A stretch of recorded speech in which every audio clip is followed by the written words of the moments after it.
পোলাওটা হয়ে গেছে, এবার নামিয়ে নেব।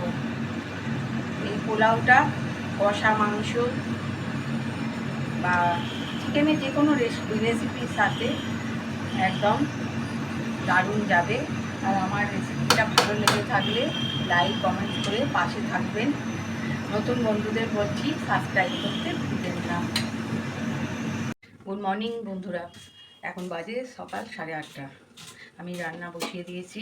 আজকে করব আলুর পোলাও, সেই জন্য আলুগুলো কেটে নিয়েছি। এবার সর্ষের তেলে ভালো করে ভেজে নেব। আর নেব এরকমভাবে আলুগুলো কাটতে হবে যাতে সিদ্ধ হয়ে যায়, রাইসের সাথে দিলে সিদ্ধ হয়ে যায়।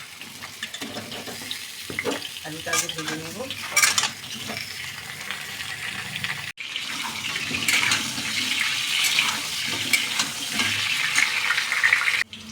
আলুগুলো ভাজা হয়ে গেছে, এবার তুলে নেব।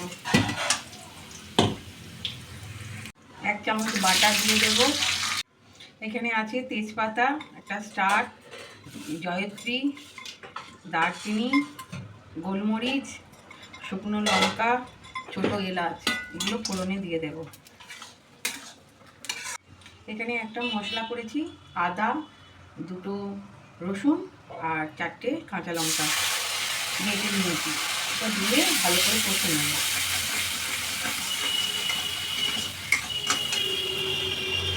দিয়ে দেবো 1 চামচ হলুদ, 1 চামচ কাশ্মীরি লঙ্কা গুঁড়ো। আর এখানে দেরাদুন রাইস 1 ঘন্টা ভিজিয়ে রেখেছিলাম, সেই চালগুলো দিয়ে দেব। মশলা কষা হয়ে গেছে, চালগুলো দিয়ে দেবো।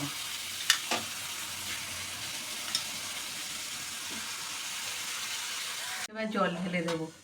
যতটা চাল তার ডবল জল দিতে হবে। যদি 1 কাপ চাল হয় 2 কাপ জল দিতে হবে। আমি সেই পরিমাণ জল নিয়েছি, জলটা দিয়ে দেব।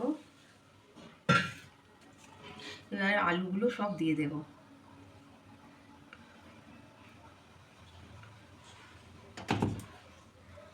লবণ দেব 1.5 চামচ।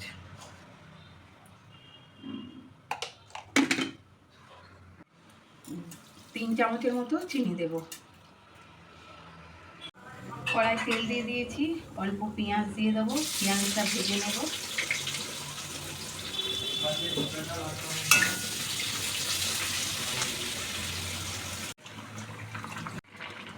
পেঁয়াজ ভাজা হয়ে গেছে, এই পোলাওয়ে দিয়ে দেব।